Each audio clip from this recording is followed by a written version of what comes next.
श्रीमद् भगवत गीता सिर्फ एक धर्म के लिए नहीं है, बल्कि इसे धरती के हर इंसान को पढ़ना और समझना चाहिए, ताकि वो अपनी जिंदगी में सुख, शांति और सफलता को प्राप्त कर सके। कहा जाता है कि जिस घर में गीता का पाठ हर रोज पढ़ा जाता है या सुना जाता है, उस घर में भगवान श्री कृष्ण आते रहते हैं। श्रीमद् भगवत गीता एकमात्र ऐसा ग्रंथ है जो मनुष्य को जीने का सही तरीका बताती है। गीता जीवन में धर्म, कर्म और प्रेम का पाठ पढ़ाती है। श्रीमद् भगवत गीता का ज्ञान मानव जीवन और जीवन के बाद का जीवन दोनों के लिए उपयोगी माना गया है। गीता संपूर्ण जीवन दर्शन है और इसका अनुसरण करने वाला व्यक्ति सर्वश्रेष्ठ होता है। भगवत गीता में कुल 18 अध्याय है और 700 श्लोक है, जिसे सभी के लिए पढ़ पाना थोड़ा मुश्किल है। इसीलिए आज के इस बेहद ही खास वीडियो में हम संपूर्ण गीता सार के बारे में बात करने वाले हैं, जिन्हें जानकर आप श्रीमद् भगवत गीता का सही मतलब समझ पाएंगे। इसलिए इन विचारों को आप हर रोज रात में सोने से पहले सुने। तो चलिए अब देर नहीं करते हुए वीडियो शुरू करते हैं। भगवान श्री कृष्ण कहते हैं कि हे अर्जुन, तुम्हें किसका मोह है? इस रणस्थली में युद्ध प्रारंभ होने से ठीक पहले तुम्हारा इस तरह से शस्त्र त्याग देना बिल्कुल भी उचित नहीं है, क्योंकि न तो ये श्रेष्ठ पुरुषों द्वारा आचरित है, न स्वर्ग को देने वाला है और न कीर्ति बढ़ाने वाला है। इसीलिए हे अर्जुन, नपुंसकता को मत प्राप्त हो, हृदय की तुच्छ दुर्बलता को त्यागो, उठो और युद्ध करो। तुम उसका शोक करते हो जो शोक करने के योग्य भी नहीं है और पंडितों जैसी बातें करते हो। ज्ञानी व्यक्ति ना तो मरने वाले का शोक करते हैं और ना ही उनका शोक करते हैं जो अभी जिंदा है, क्योंकि वो जानते हैं जो मर गया वो फिर से जन्म लेगा और जो जिंदा है वो एक दिन जरूर मरेगा। हे अर्जुन, न तो ऐसा है कि मैं किसी काल में नहीं था या तू नहीं था अथवा ये राजा लोग नहीं थे, और ना ऐसा है कि इससे आगे हम सब नहीं रहेंगे। वर्तमान शरीर की उत्पत्ति से पहले भी हम सब थे और पीछे भी रहेंगे। शरीर के नाश होने से आत्मा का नाश नहीं होता, अतः नाश की आशंका से इन सब के लिए शोक करना उचित नहीं है। आत्मा अजर अमर है। आत्मा न तो मरता है और न ही जन्म लेता है, क्योंकि आत्मा अजन्मा, नित्य, सनातन और पुरातन है। शरीर के मारे जाने पर भी यह नहीं मरता। जैसे मनुष्य पुराने वस्त्रों को त्याग कर नए वस्त्र धारण करता है, ठीक उसी प्रकार जीवात्मा पुराने व्यर्थ शरीर को त्याग कर नए शरीर को धारण करती है। आत्मा को शस्त्र काट नहीं सकते और न अग्नि इसे जला सकती है, जल इसे गीला नहीं कर सकता और ना ही वायु इसे सुखा सकती है। परंतु फिर भी अगर तुम इस आत्मा को सदा जन्म लेने वाला और सदा मरने वाला समझता है, तो भी हे महाबाहो, तू इस प्रकार का शोक करने के योग्य नहीं है, क्योंकि इस मान्यता के अनुसार जन्मे हुए की मृत्यु निश्चित है और मरे हुए का जन्म लेना भी निश्चित है।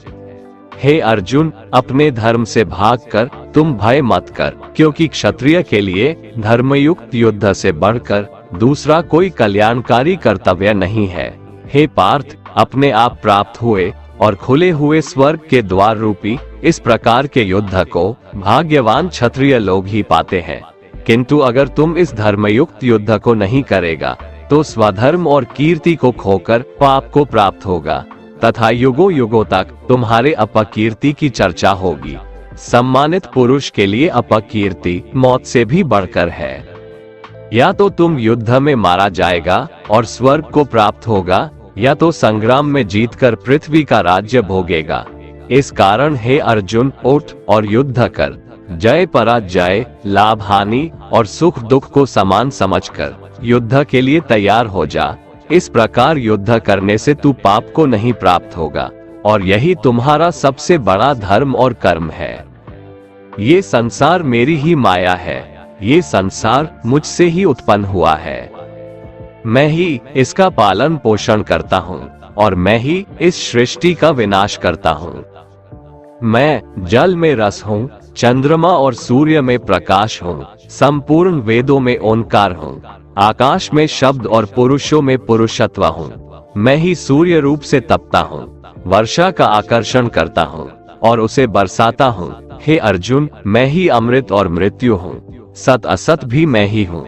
मैं धरती की मधुर सुगंध हूँ, मैं अग्नि की ऊष्मा हूँ, सभी जीवित प्राणियों का जीवन और सन्यासियों का आत्म स्वयं भी मैं ही हूँ। मैं भूत, वर्तमान और भविष्य के सभी प्राणियों को जानता हूँ, लेकिन वास्तविकता में मुझे कोई नहीं जानता। हमेशा शक करने वाला व्यक्ति कभी शांति प्राप्त नहीं कर पाता है। वह ना तो इस लोक में धन, ऐश्वर्य या यश की प्राप्ति कर सकता है और ना ही परलोक में स्वर्ग की प्राप्ति कर सकता है, क्योंकि जब तक मनुष्य किसी भी विषय में संशय युक्त रहता है तब तक वह उस विषय में सफलता नहीं पा सकता। इसलिए संदेह करने से बचे। हे अर्जुन, तुम्हारा क्या गया जो तुम रोते हो? तुम क्या लाए थे जो तुमने खो दिया? तुमने क्या पैदा किया था जो नष्ट हो गया? तुमने जो लिया यहीं से लिया, जो दिया यहीं पर दिया। जो आज तुम्हारा है कल किसी और का होगा, क्योंकि परिवर्तन ही संसार का नियम है और समय के साथ संसार में हर चीज परिवर्तन के नियम का पालन करती है। भगवान श्री कृष्ण कहते हैं, कर्मयोग ही वह योग है जिसके माध्यम से हम अपनी जीवात्मा से जुड़ पाते हैं। कर्मयोग हमारे आत्मज्ञान को जागृत करता है। इसके बाद हम न केवल अपने वर्तमान जीवन के उद्देश्यों को बल्कि जीवन के बाद की अपनी गति का पूर्वाभास प्राप्त कर सकते हैं। इस योग में कर्म के द्वारा ईश्वर की प्राप्ति की जाती है। श्रीमद् भगवद गीता में कर्मयोग को सर्वश्रेष्ठ माना गया है। गृहस्थ और कर्मठ व्यक्ति के लिए ये योग अधिक उपयुक्त है। कर्म योग सिखाता है कि कर्म के लिए कर्म करो, आसक्ति रहित होकर कर्म करो। कर्मयोगी इसीलिए कर्म करता है कि कर्म करना उसे अच्छा लगता है और इसके परे उसका कोई हेतु नहीं है। कर्मयोगी कर्म का त्याग नहीं करता, वह केवल कर्मफल का त्याग करता है और कर्मजनित दुखों से मुक्त हो जाता है। उसकी स्थिति इस संसार में एक दाता के समान है और वह कुछ पाने की कभी चिंता नहीं करता। वह जानता है कि वह दे रहा है और बदले में कुछ मांगता नहीं और इसीलिए वह दुख के चंगुल में नहीं पड़ता। कर्म फल का त्याग कर धर्मनिरपेक्ष कार्य का संपादन भी पूजा के समान हो जाता है। संसार का कोई कार्य ब्रह्म से अलग नहीं है, इसलिए कार्य की प्रकृति कोई भी हो, निष्काम कर्म सदा ईश्वर को ही समर्पित हो जाता है। पुनर्जन्म का कारण वासनाओं या अतृप्त कामनाओं का संचय है। कर्मयोगी कर्मफल के चक्कर में ही नहीं पड़ता, अतः वासनाओं का संचय भी नहीं होता। इस प्रकार कर्मयोगी पुनर्जन्म के बंधन से भी मुक्त हो जाता है। भगवान श्री कृष्ण कहते हैं, मनुष्य का मन वायु की तरह चंचल है। यह मन ही है जो मनुष्य को काम वासनाओं की तरफ भटकाता रहता है। अगर जीवन को सफल बनाना है तो मन पर काबू करना बहुत जरूरी है। मन को वश में करने से दिमाग की शक्ति केंद्रित होती है, जिससे कार्यों में सफलता मिलने लगती है। गीता के अनुसार जिस व्यक्ति ने अपने मन पर काबू पा लिया, वह मन में पैदा होने वाली बेकार की चिंताओं और इच्छाओं से भी दूर रहता है। साथ ही व्यक्ति अपने लक्ष्य को भी आसानी से प्राप्त कर लेता है। अगर मन को वश में नहीं करोगे तो वह तुम्हारा सबसे बड़ा शत्रु बन जाएगा। भगवान कहते हैं, जो मनुष्य सुख और दुख में शांत रहता है, जिसके राग, भय और क्रोध नष्ट हो गए हैं, जो मनुष्य शुभ और अशुभ वस्तु को पाकर न प्रसन्न होता है और न द्वेष करता है, जिन्होंने अपनी इंद्रियों को वश में कर लिया है, वो स्थिर बुद्धि मनुष्य मुनि के समान है। ऐसा मनुष्य स्थिर चित्त और इंद्रियों को वश में करके ज्ञान द्वारा परमात्मा को प्राप्त करके हमेशा संतुष्ट रहता है। क्रोध मनुष्य को नरक की ओर ले जाने वाला द्वार है। क्रोध करने से व्यक्ति का मन अशांत हो जाता है और उसकी स्मरण शक्ति भ्रमित हो जाती है। स्मृति में विभ्रम होने से उसकी बुद्धि नष्ट हो जाती है और फिर व्यक्ति का पतन हो जाता है। भगवान श्री कृष्ण कहते हैं, मनुष्य को क्रोध करने से बचना चाहिए। कितना भी गुस्सा आए, स्वयं को शांत रखने का प्रयास करें। श्री भगवान कहते हैं, जिस प्रकार समुद्र की स्थिति अचल है, भारी से भारी आंधी तूफान आने पर या अनेक नदियों के जल प्रवाह उसमें प्रविष्ट होने पर भी वो अपनी स्थिति से विचलित नहीं होता, मर्यादा का त्याग नहीं करता, उसी प्रकार परमात्मा के स्वरूप में स्थित योगी की स्थिति भी सर्वथा अचल होती है। बड़े से बड़े सांसारिक सुख दुखों का संयोग वियोग होने पर भी उसकी स्थिति में जरा भी अंतर नहीं पड़ता। वह योगी परमात्मा में नित्य, निरंतर, अटल और एक रस स्थित रहता है। जो मनुष्य संपूर्ण कामनाओं को त्याग कर ममता रहित, अहंकार रहित और स्पृहा रहित होकर विचरण करता है, वही मनुष्य शांति को प्राप्त कर पाता है। जिस प्रकार प्रकाश की ज्योति अंधेरे में चमकती है, ठीक उसी प्रकार सत्य भी चमकता है।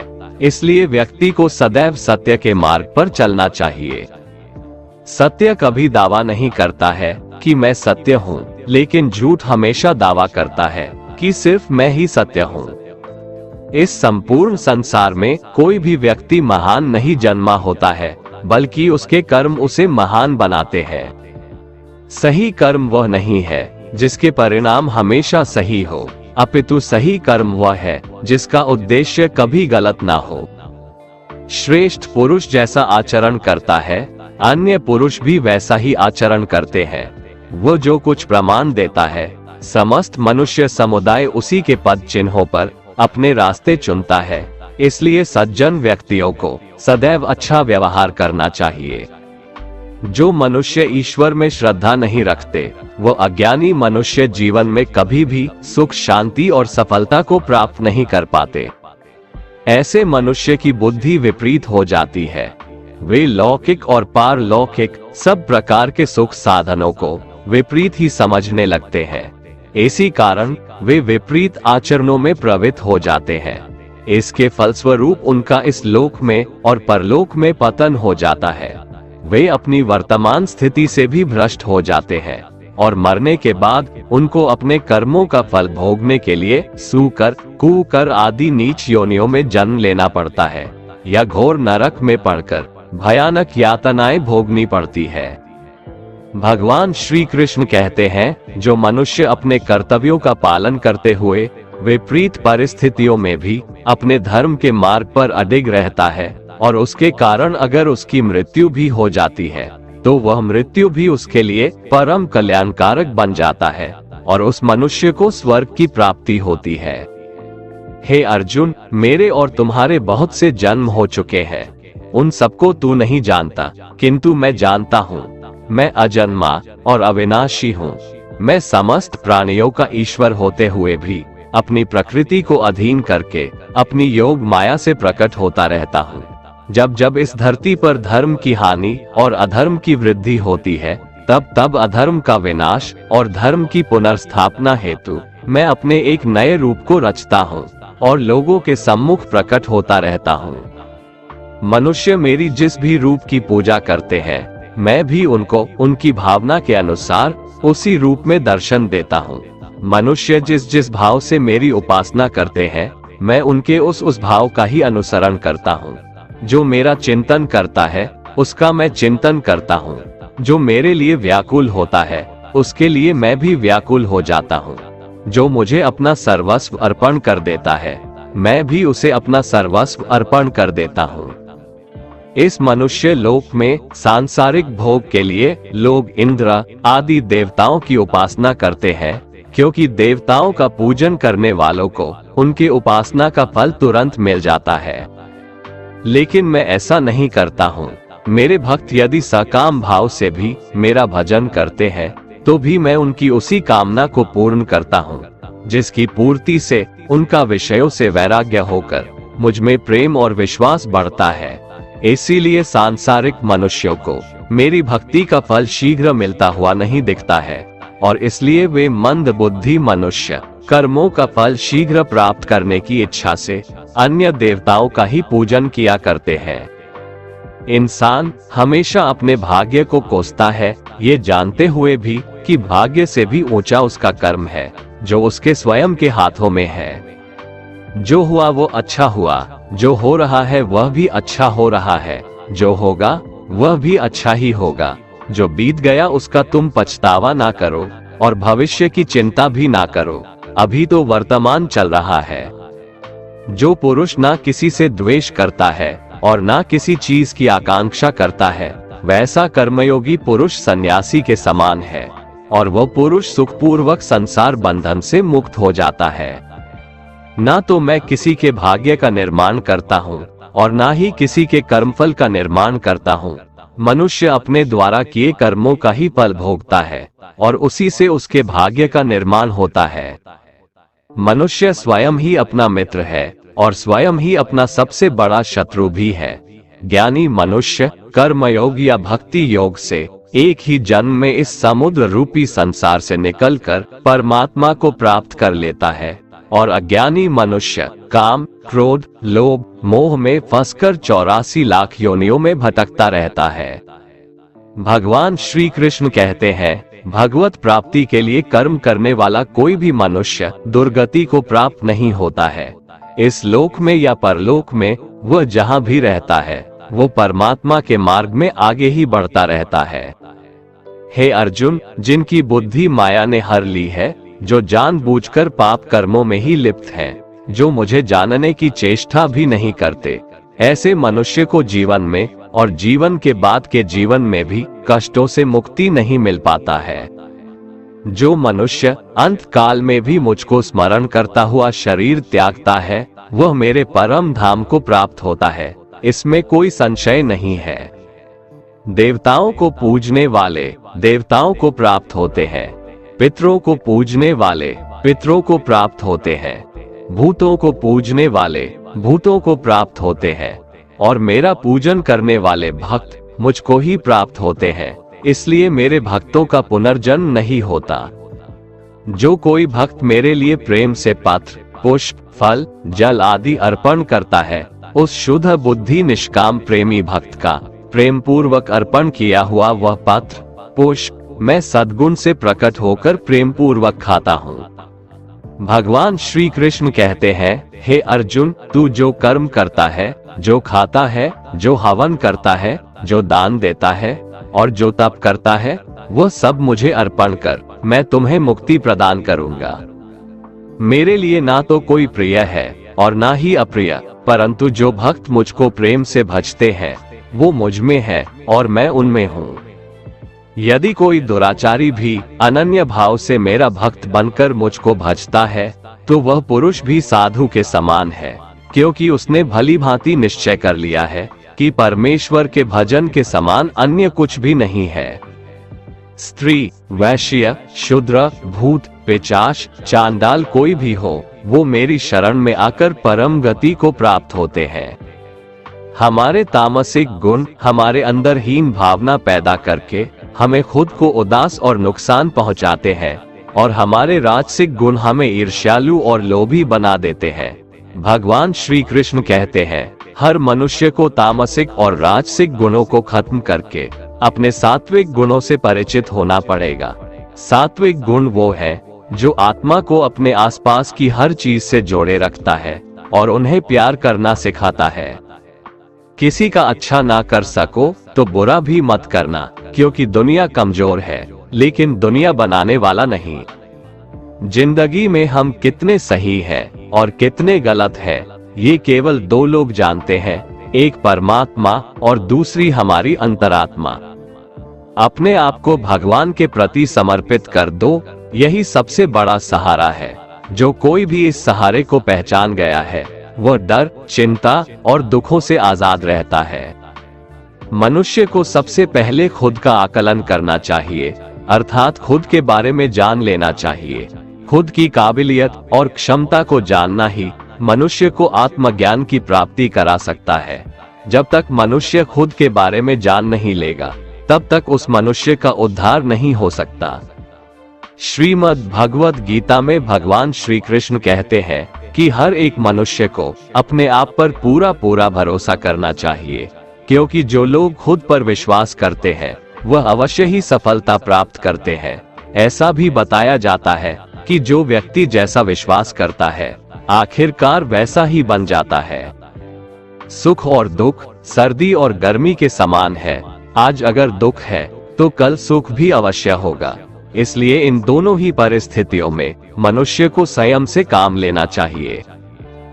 जो मनुष्य अपने सभी काम में मन लगाकर अपना कार्य करते हैं और वो छोटे से छोटे कार्यों में भी खुशी ढूंढ ही लेते हैं, वो लोग निश्चित ही अंत में सफलता प्राप्त करते हैं।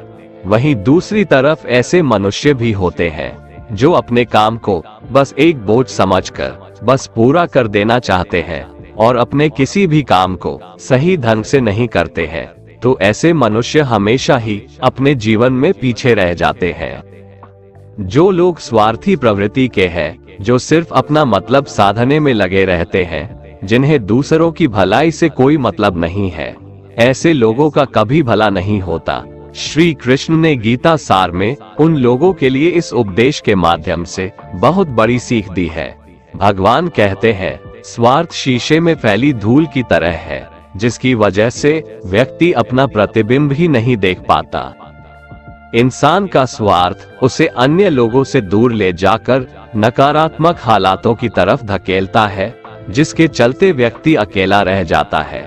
अगर आप चाहते हैं कि आप भी अपना जीवन खुशीपूर्वक व्यतीत करें, तो इसके लिए यह जरूरी है कि आप अपने स्वार्थ को कभी अपने पास नहीं आने दें, क्योंकि स्वार्थी मनुष्य दोस्ती भी सिर्फ अपना स्वार्थ निकालने के लिए करते हैं। ईश्वर हमेशा मनुष्यों का साथ देता है। जो व्यक्ति इस प्रभावशाली सत्य को मान लेता है, तो उसका जीवन पूरी तरह बदल जाता है। सृष्टि निर्माता ईश्वर ही है जो संपूर्ण जगत को चला रहा है। वहीं इंसान तो बस ईश्वर की हाथ की एक कठपुतली है।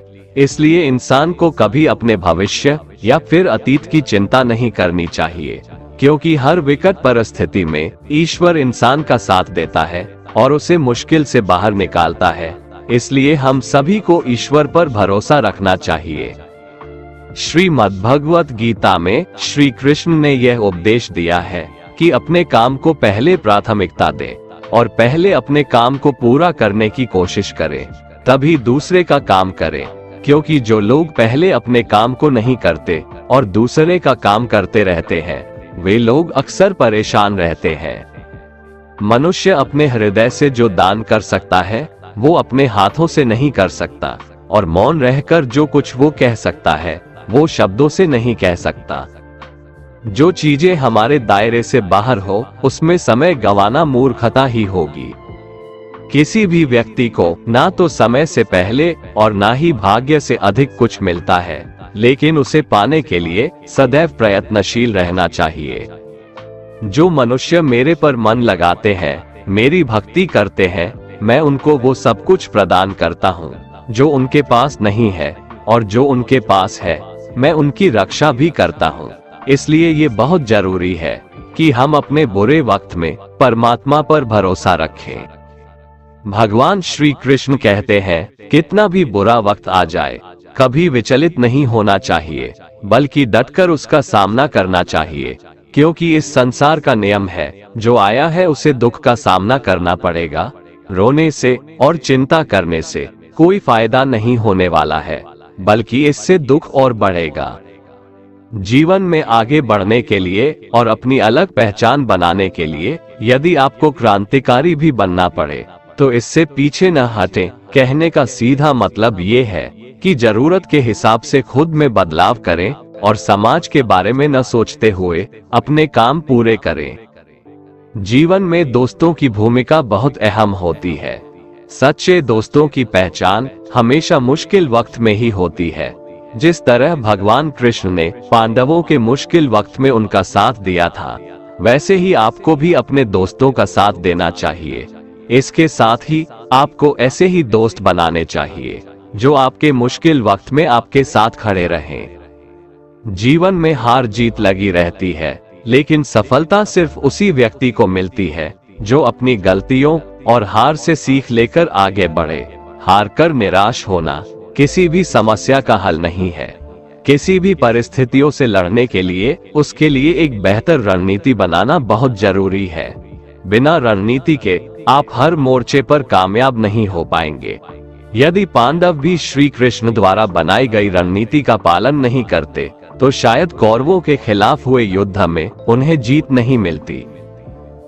गीता के 10वें अध्याय में भगवान श्री कृष्ण कहते हैं कि हे अर्जुन, मैं सभी प्राणियों के हृदय में स्थित सबका आत्मा हूँ।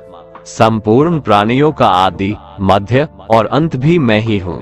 मैं सूर्य हूँ, मैं वेदों में सामवेद हूँ, देवों में इंद्र हूँ, इंद्रियों में मन हूँ, मैं ब्रह्मा हूँ, मैं विष्णु हूँ, मैं महेश हूँ, जलाशयों में मैं समुद्र हूँ, पर्वतों में मैं हिमालय हूँ। इस संपूर्ण संसार में तुम जो कुछ भी देख पाते हो सब मैं ही हूँ। कोई आदमी चाहे लाख चीजें जान ले, चाहे वो पूरे जगत को जान ले, लेकिन अगर वह स्वयं को नहीं जानता तो वह अज्ञानी है। अगर कोई आपको ठुकरा दे तो बुरा मत मानना, क्योंकि वे वास्तव में आपकी कीमत नहीं जानते। जो रिश्ता हमें रुला दे उससे गहरा कोई रिश्ता नहीं, और जो रिश्ता हमें रोता हुआ छोड़ दे उससे कमजोर कोई रिश्ता नहीं। हमेशा शांत रहें, इससे आपके जीवन में खुद को बहुत मजबूत पाएंगे, क्योंकि लोहा ठंडा होने पर ही मजबूत होता है, पर गर्म होने पर तो उसे किसी भी आकार में ढाला जा सकता है। किसी विपत्ति के समय आपको ये 7 गुण बचाएंगे: आपका ज्ञान, आपकी विनम्रता, आपकी बुद्धि, आपके भीतर का साहस, आपके अच्छे कर्म, सच बोलने की आदत और ईश्वर में विश्वास। आत्मा हमेशा जानती है कि सही क्या है और गलत क्या है, लेकिन मनुष्य के सामने चुनौती तो मन को समझने की होती है। मुश्किल समय में व्यक्ति अकेला हो जाता है, लेकिन मुश्किलों की वजह से वही व्यक्ति मजबूत हो जाता है। जो आपको सम्मान दे उसी को सम्मान दीजिए। हैसियत देखकर सर झुकाना कायरता का लक्षण है। हे अर्जुन, जो न कभी हर्षित होता है, ना किसी से द्वेष करता है, ना शोक करता है, ना कामना करता है, जो शुभ और अशुभ संपूर्ण कर्मों का त्यागी है, वह ज्ञानी मनुष्य मुझको अति प्रिय है। मुझे पाने के 3 तरीके हैं: ध्यान योग, ज्ञान योग और कर्म योग, और इन सब में कर्म योग सबसे प्रधान है। किसी पर विश्वास करना हो तो उनकी बातों पर नहीं, उनकी हरकतों पर ध्यान दो। गुस्से के वक्त थोड़ा रुक जाने से और गलती के वक्त थोड़ा झुक जाने से जिंदगी और भी आसान हो जाती है। भगवान श्री कृष्ण कहते हैं, जो मनुष्य मुझे जान लेता है वह जन्म मरण के बंधनों से मुक्त हो जाता है। जो मनुष्य भगवद गीता को पढ़कर उस पर अमल करता है, उसके सारे दुष्कर्मों का प्रभाव समाप्त हो जाता है। जो भाग्य में है वो भाग कर आएगा, और जो भाग्य में नहीं है वो आकर भी भाग जाएगा। जैसे हवा के झोंके नाव को भटका देते हैं, वैसे ही मनुष्य की इच्छाएं बुद्धि को भटका देती है। एक समझदार व्यक्ति वही है जो दूसरों को देखकर उनकी विशेषताओं से सीखता है, उनसे तुलना और ईर्ष्या नहीं करता। शस्त्र केवल शरीर को घायल कर देते हैं, किंतु शब्द आत्मा को भी घायल कर देते हैं। जो मनुष्य अपने को परमात्मा से अलग नहीं समझता है और ना ही इस शरीर से अपना कोई संबंध मानता है, वह सदा के लिए जन्म मरण से मुक्ति पा लेता है। जो व्यक्ति आध्यात्मिक जागरूकता के शिखर तक पहुंच चुके हैं, उनका मार्ग है निस्वार्थ कर्म, और जो भगवान के साथ संयोजित हो चुके हैं, उनका मार्ग है स्थिरता और शांति। मानव कल्याण ही भगवत गीता का प्रमुख उद्देश्य है, इसलिए मनुष्य को अपने कर्तव्यों का पालन करते समय मानव कल्याण को प्राथमिकता देना चाहिए। श्री कृष्ण कहते हैं, जो तुम्हारा साथ देता है तुम उसका साथ दो, जो तुम्हें धोखा देता है तुम उसे त्याग दो। जिस जगह आपका सम्मान नहीं हो वहां पर कभी जाना नहीं चाहिए, वरना लोग आपको कमजोर और बेवकूफ समझेंगे। जहां बारिश ना हो वहां फसल खराब हो जाती है, और जहां संस्कार ना हो वहां नस्ल भी खराब हो जाती है। जो लोग ये कहते हैं मेरे पास वक्त नहीं है, असल में उनके खास रिश्तों की गिनती में आपका नाम ही नहीं है। हे अर्जुन, वह जो वास्तविकता में मेरे उत्कृष्ट जन्म और गतिविधियों को समझता है, वह शरीर त्यागने के बाद पुनः जन्म नहीं लेता और मेरे परम धाम को प्राप्त होता है। वो व्यक्ति जो सभी इच्छाएं त्याग देता है और मैं और मेरा की लालसा और भावनाओं से मुक्त हो जाता है, उसे अपार शांति की प्राप्ति होती है। जिस मनुष्य के अंदर ज्ञान की कमी और ईश्वर में श्रद्धा नहीं होती, वो मनुष्य जीवन में कभी भी आनंद और सफलता को प्राप्त नहीं कर पाता। ईश्वर ने हमें जो कुछ भी दिया है वही हमारे लिए पर्याप्त है और यही एक अटल सत्य भी है। संयम, सदाचार, स्नेह एवं सेवा, ये गुण सत्संग के बिना नहीं आते। ईश्वर से किए गए प्रार्थना से इंसान की परिस्थिति या तकदीर बदले या ना बदले, पर उस प्रार्थना से इंसान के चरित्र में जरूर बदलाव आता है। बात इतनी मधुर रखो कि कभी वापस भी लेनी पड़े तो आपको कड़वी न लगे। खुद में थोड़ा स्वाभिमान होना जरूरी है, वरना लोग आपको वहां भी दबाने की कोशिश करेंगे जहां आपका अधिकार है। कोई एक महापुरुष ही आत्मा को आश्चर्य की भांति देखता है, वैसा ही दूसरा कोई महापुरुष ही इसके तत्व का आश्चर्य की भांति वर्णन करता है, तथा दूसरा कोई अधिकारी पुरुष ही इसे आश्चर्य की भांति सुनता है, और कोई कोई तो सुनकर भी इसको नहीं जानता। श्री भगवान कहते हैं, दुख सुख को समान समझने वाले जिस धीर पुरुष को ये इंद्रिय और विषयों के संयोग व्याकुल नहीं करते, वह मोक्ष के योग्य होता है। जब तक तुम अपने आप से नहीं हार जाओ, तब तक दुनिया की कोई ताकत तुम्हें हरा नहीं सकती है। कमजोर तुम नहीं, तुम्हारा वक्त है, और वक्त सबका बदलता है। तुम बस अपना कर्म करते जाओ। जिसने कभी संकट नहीं देखा, उसे अपनी ताकत का कभी एहसास नहीं होगा। जो दूसरों की तकलीफों को समझते हैं, जिनमें दया है, जो दिल से अच्छे हैं, उन्हें दोबारा जन्म नहीं लेना पड़ता है। किसी को कुछ देकर घमंड मत कर, क्या पता तू दे रहा है या पिछले जन्म का कर्ज चुका रहा है।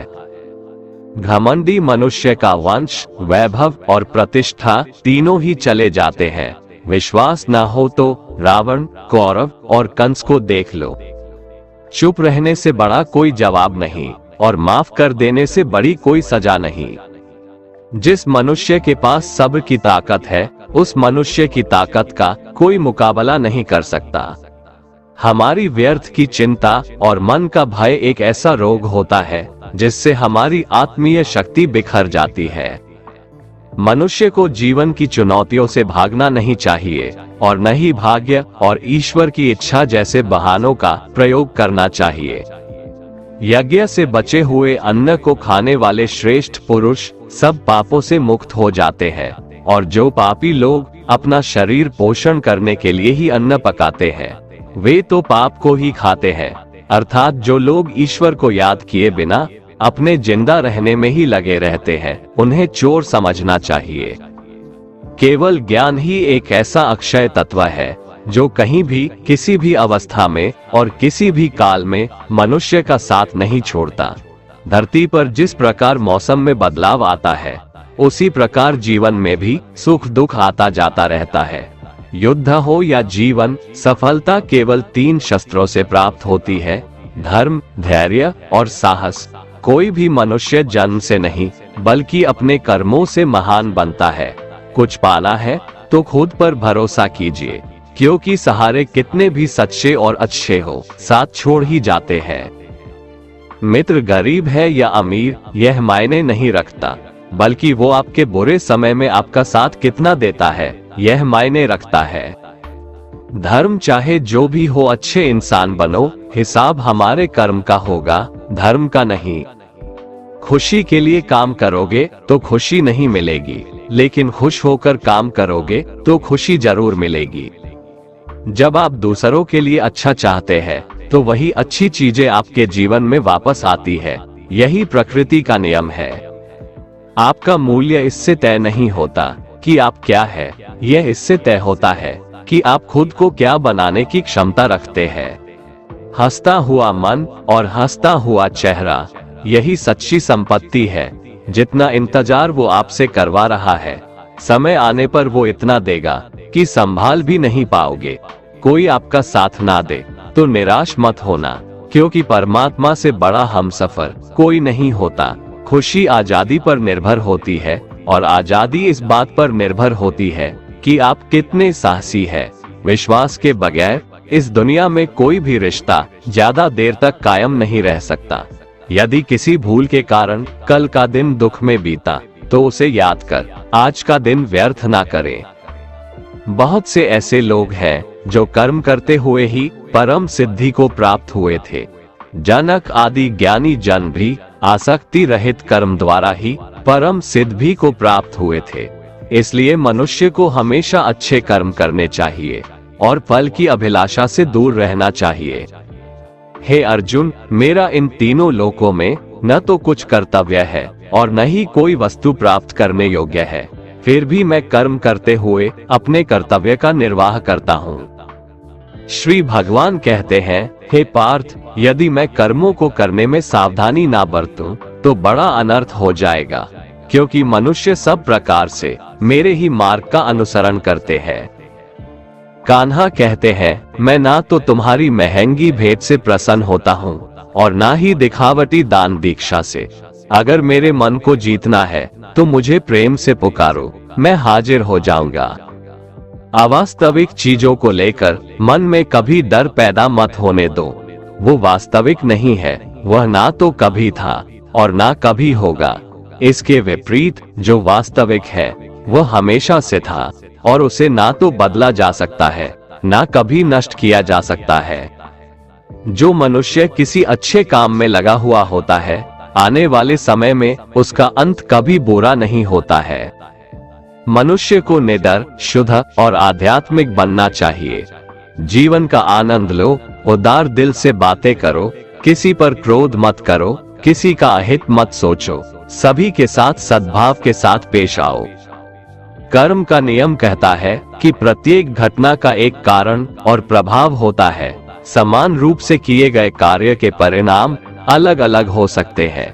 ये केवल इस बात पर निर्भर करता है कि वो कर्म करता किस प्रकार है।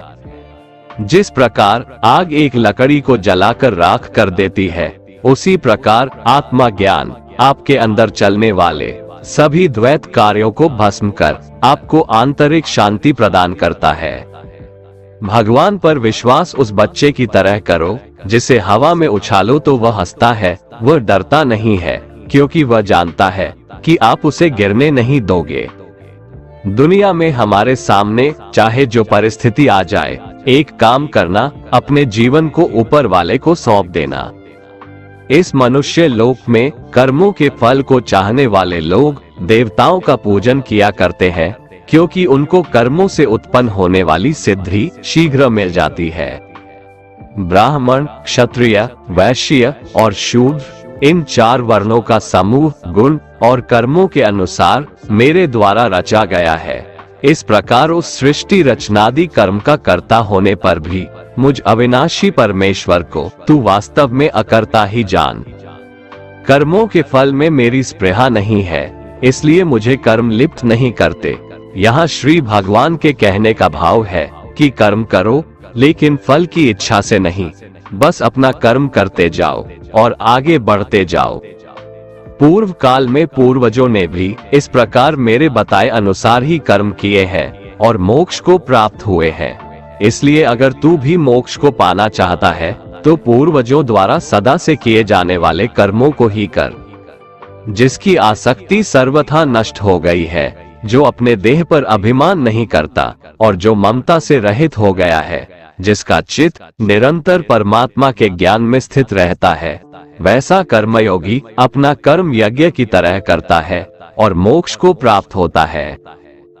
जो अपना सब कुछ परमात्मा को अर्पित कर देता है, जिसके लिए परमात्मा ही सब कुछ है, जो अपने हर कर्म में परमात्मा को देखता है और हर कर्म परमात्मा के लिए करता है, वैसा कर्मयोगी मोक्ष का अधिकारी होता है। जो मनुष्य मुझसे परम प्रेम करके इस परम रहस्य युक्त गीता शास्त्र को मेरे भक्तों में कहेगा, वह मुझको ही प्राप्त होगा, इसमें कोई संदेह नहीं है। उससे बढ़कर मेरा प्रिय कार्य करने वाला मनुष्यों में कोई भी नहीं है, तथा पृथ्वी भर में उससे बढ़कर मेरा प्रिय दूसरा कोई भविष्य में होगा भी नहीं। जो मनुष्य श्रद्धायुक्त दोषों से रहित होकर इस गीता शास्त्र का श्रवण भी करेगा, वह भी सभी पापों से मुक्त होकर मेरे परम धाम को प्राप्त होगा। दोस्तों, अगर आपको हमारा ये वीडियो पसंद आया तो कमेंट में जय श्री राधे कृष्ण लिखें और ऐसे ही प्रेरणादायक वीडियो देखने के लिए हमारे चैनल को सब्सक्राइब कर लें। जय श्री राधे कृष्ण।